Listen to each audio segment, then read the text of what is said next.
થાય કે નહીં?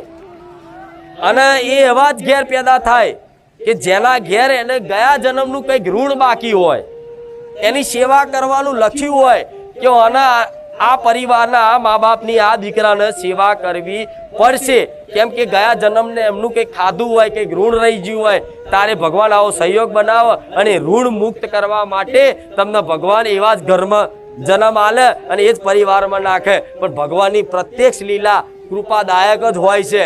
પણ આજના મનુષ્યને એટલું જ્ઞાન હોતું, શું ભગવાન કોઈ બધાને દુઃખી જ રાખે? શું દયા નહીં આવતી હોય?